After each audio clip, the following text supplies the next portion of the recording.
Assalamualaikum warahmatullahi wabarakatuh. Saya Nuzula Zatul Kulbiyah. Di sini saya akan menjelaskan tentang biografi Abdurrahman bin Auf. Abdurrahman bin Auf lahir 10 tahun setelah tahun Hijrah 581 Masehi. Meninggal pada umur 74 tahun. Ia adalah salah seorang dari sahabat Nabi Muhammad SAW yang terkenal dan direkomendasikan masuk surga. Dia juga 6 sahabat Nabi yang ahli syura. Beliau adalah salah seorang dari 8 orang pertama Asbiqul Awalun yang menerima akidah Islam, yaitu 2 hari setelah Abu Bakar As-Siddiq.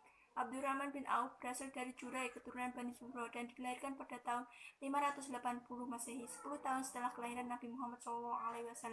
Ayahnya bernama Auf bin Abdul Auf al-Harits, sedangkan ibunya bernama Siti Ashifa. Berdasarkan dari silsilah tersebut, Abdurrahman bin Auf termasuk keturunan Bani Zuhro dan masih termasuk suku Quraisy. Ia sangat dinantikan oleh ayah dan ibunya sehingga menjadi berlian bagi Bani Zuhro. Pada masa jahiliyah, namanya Abdul Omar atau Abdul Ka'bah sebelum memeluk agama Islam. Setelah masuk Islam, nama lengkapnya Abdurrahman bin Auf bin Abdul Haris bin Zuhro bin Kilab bin Murrah bin Ka'ab bin Luay al-Quraisy az-Zuhri. Namanya diambil dari ayahnya yaitu Auf, sedangkan kakeknya bernama Abdul Haris.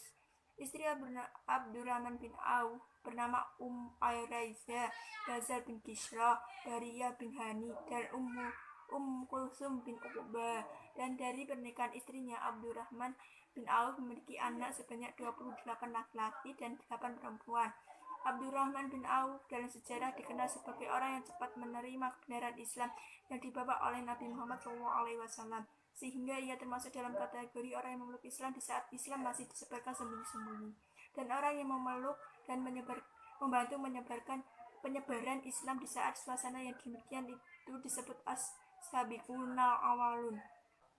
Abdurrahman bin Auf memeluk agama Islam pada tahun 614 Masehi melalui Abu Bakar As-Siddiq. Di rumah Akam bin Abi Arkan, ia mempersembahkan ketaatan kepada Allah Subhanahu wa taala di hadapan Rasulullah Shallallahu alaihi wasallam dan menyatakan keimanannya terhadap apa yang dibawanya. Melihat keadaan Mekah dan sejarah pada saat itu, Abdurrahman bin Auf telah menjadi muslim pada masa permulaan dakwah. Ia telah beriman kepada Allah Subhanahu wa taala dan Rasulullah Shallallahu alaihi wasallam sebelum dijadikan rumah Al-Arqam sebagai pusat pengajaran agama Islam kepada para sahabat. Abdurrahman bin Auf termasuk orang yang paling awal masuk Islam. Abdurrahman bin Auf tergolong asbiqul awalun, tentunya tidak luput dari siksaan dan tekanan dari kafir Quraisy, namun beliau tetap sabar dan mempunyai pendirian yang teguh akan kebenaran ajaran Islam yang dibawa oleh Rasulullah SAW. Karena itu Abdurrahman bin Auf setelah menyakini kebenaran ajaran Islam sama sekali tidak pernah goyah dan bahkan berusaha semaksimal mungkin. Abdurrahman bin Auf adalah sahabat Rasulullah SAW yang tergolong kaya raya dan memiliki harta yang begitu banyak. Kekayaan Abdurrahman bin Auf bahkan mampu membuat kegaduhan di seluruh pelosok kota Madinah. Sahabat Rasulullah SAW yang satu ini mempunyai jiwa bisnis yang tinggi. Bahkan begitu mahirnya dan berwirausaha, Abdurrahman bin Auf pernah berkata, "Seandainya aku mengangkat batu, niscaya aku temukan emas, uang dinar, dan perak, uang dirham di bawahnya." Abdurrahman bin Auf mengucapkan kalimat tersebut sama sekali tidak bermaksud untuk bersikap sombong, melainkan hanya sebagai gambaran tentang dirinya yang sangat mandiri, bahagia dan berwirausaha. Kepiawaannya dalam berbisnis dan berdagang memang tidak dapat diragukan lagi. Semua orang di zaman itu mengakui kelebihannya tersebut. Abdurrahman bin Auf meninggal dunia tahun 32 Hijriah. Dalam dokumen-dokumen lain disebutkan bahwa Abdurrahman bin Auf wafat pada tahun 31 Hijriah atau bertepatan dengan tahun 652 Masehi. Abdurrahman bin dimakamkan di pemakaman baqi yang diimami oleh Utsman berdasarkan wasiatnya. Jadi Abdurrahman bin Auf dimakamkan di samping sahabatnya Utsman bin Mas'un, dan Abdurrahman bin Auf berada di sisi kubah Ibrahim bin Nabi SAW. Sebelum meninggal, Abdurrahman bin Auf sempat berpesan supaya sebagian hartanya disumbangkan untuk kepentingan umat Islam. B. Kepribadian Abdurrahman bin Auf. Abdurrahman bin Auf adalah sosok yang sangat segera berinfak. Ciri-cirinya fisiknya, Abdurrahman bin Auf ialah berkulit putih, rambutnya tidak beruban, banyak bulu matanya, mancung hidungnya, panjang gigi taringnya yang bagian atas, panjang rambutnya sampai menutupi kedua telinganya, panjang lehernya, serta lebar kedua bahunya. Abdurrahman bin Auf juga memakai selendang hitam yang menambah ketampanan keanggunannya. teristimewa karena dipakaikan langsung oleh Nabi SAW, dililitkan di kepalanya dengan tangan beliau yang mulia. Abdurrahman bin Auf juga mempunyai kepribadian pejuang, ulet, pemberani, dan juga dermawan. Ia mengikuti peperangan bersama Rasulullah SAW. Abdurrahman bin Auf juga terkenal senang berbuat baik kepada orang lain, terutama Ummahatul Mukminin. Setelah Rasulullah SAW wafat, Abdurrahman bin Auf selalu berusaha memenuhi kebutuhan mereka, menyertainya apabila mereka berhaji, yang ini merupakan suatu kebanggaan tersendiri bagi Abdurrahman bin Auf. Dia juga pernah memberikan kepada mereka sebuah kebun yang nilainya sebanyak 400.000 dinar. Pada akhirnya pribadi Abdurrahman bin Auf ini sangat susah ditemukan saat ini karena pada diri beliau terkumpul dua sifat atau dua potensi yang ini sangat susah ditemukan sangat didambakan dalam pengembangan ajaran Islam menuju terwujudnya masyarakat Islam yang sebenar-benarnya, yaitu hartawan dan pejuang. Puncak dari kebaikan kepada orang lain ia ketika ia menjual tanah seharga 40.000 dinar yang kemudian dibagikan kepada Bani Zura dan orang-orang kafir dari kalangan Muhajirin dan Ansor. C. Keutamaan dan kelebihan Abdurrahman bin Auf. Adapun keutamaan Abdurrahman bin Auf ialah satu, pedagang yang jujur, adil, dan dipercaya. Bahkan dialah orang yang sukses berdagang dan dialah orang yang kaya raya yang tidak mau kehilangan sebagian keduniaannya di samping keagamaannya. 2. Pahlawan yang berani.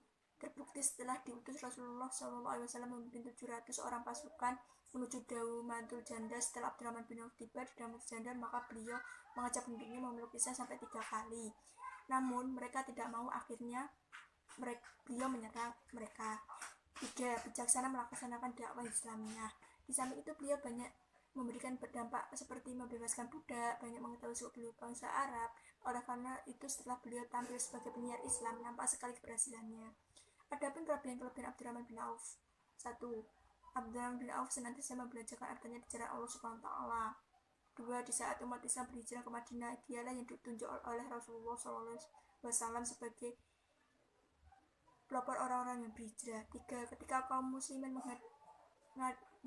mengadakan perjalanan untuk mengadakan peperangan perang Tabuk yang terkenal sangat sukar, ia terlebih dahulu tiba di tempat peperangan tersebut.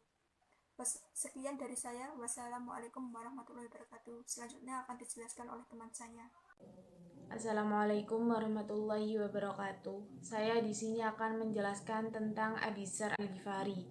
Abi Dzar Al-Ghifari berasal dari suku Ghifar, di mana ia adalah penyamun terkenal pada saat beliau belum masuk Islam. Beliau juga terkenal dengan kesetiaannya terhadap Rasulullah. Salah satu bukti kesetiaannya terhadap Rasulullah dibuktikan pada satu perjalanan beliau dan Rasulullah menuju medan perang Tambuk melawan Kekaisaran Bizantium. Tiba-tiba di tengah perjalanan keledainya merasakan kelelahan. Akhirnya Abi Dzar Al-Ghifari ini rela berjalan kaki seraya memikul bawaannya. Tak lama kemudian Abi Dzar ini roboh di hadapan Rasulullah SAW. Namun Rasulullah ini heran kenapa kantong air yang dibawa Abi Dzar ini masih penuh. Nabi Muhammad bertanya kepada Abi Dzar mengapa beliau tidak meminumnya. Lalu Abi Dzar menjawab, saya tadi menemukan air mata itu, lalu saya meminumnya sedikit dan saya merasakan kenikmatan.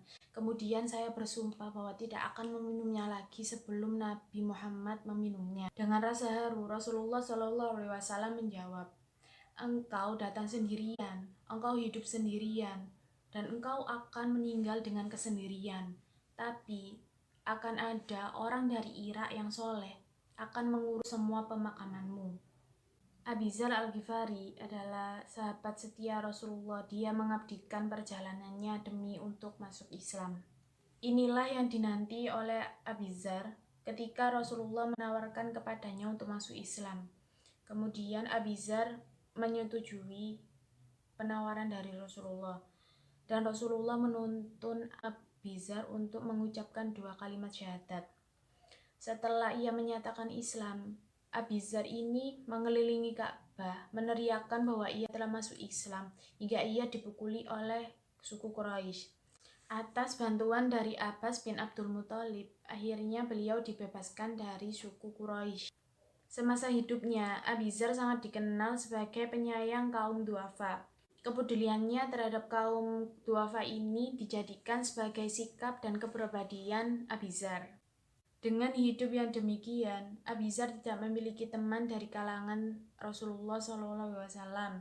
Akhirnya Abizar dipanggil oleh Utsman bin Affan untuk kembali ke Madinah.